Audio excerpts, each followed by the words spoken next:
sevens across the board.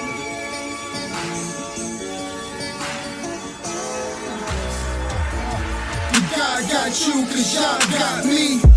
How fast you finna go? Godspeed. You pass they lyrics, oh, Godspeed. Can the masses hear it though? Godspeed.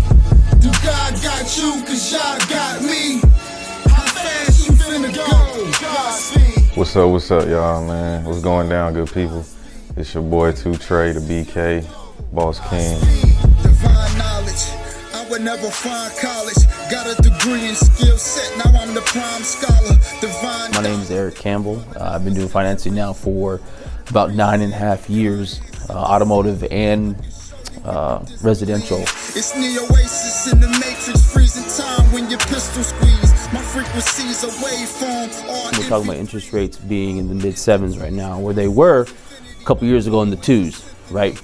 There's refinance programs that you can take equity out of your home. Just say you're going through an issue, you need some extra money at the time. You can pull home equity lines of credits out, you can cash out refinances. There's so many different things that you can do with your money in your home that you don't really have.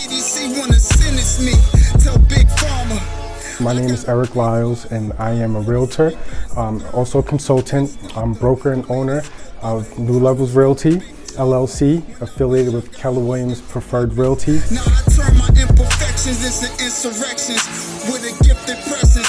I spit the uplift. Yeah. So once you get your pre-approval, say if you pre-approve for $400,000, my job is to help you save as much money as possible.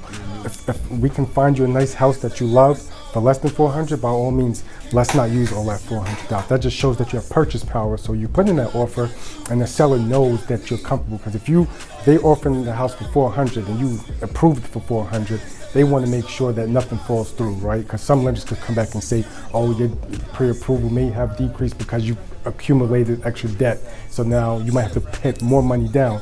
So my job is to make sure that you have a comfortable cushion. Now you into heaven, no time to waste. Okay, give me a millisecond to make the illest record.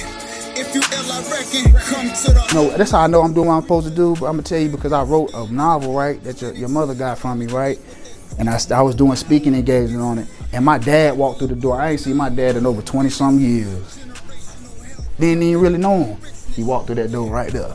Your mama tell you I was there, I started crying, I had to go to the bathroom. Yeah, but see, I had to be ready for that. See, any other time I would have turned the whole event out. Get out of here, what you doing? I would have went off, we're crazy. So here I am today in front of y'all, telling y'all now, okay, now I have to scale back again on my path to figure out my emotions, how to learn how to communicate better, how to communicate my emotions better, how to listen better. You know, listening is the first key to healing somebody. People want to feel like they're heard. The moment that they feel like they're heard is the moment that they start feeling like they're healing. That's the moment that they start healing. Pass they lyrics, oh, Godspeed. Can the masses hear it go? Godspeed.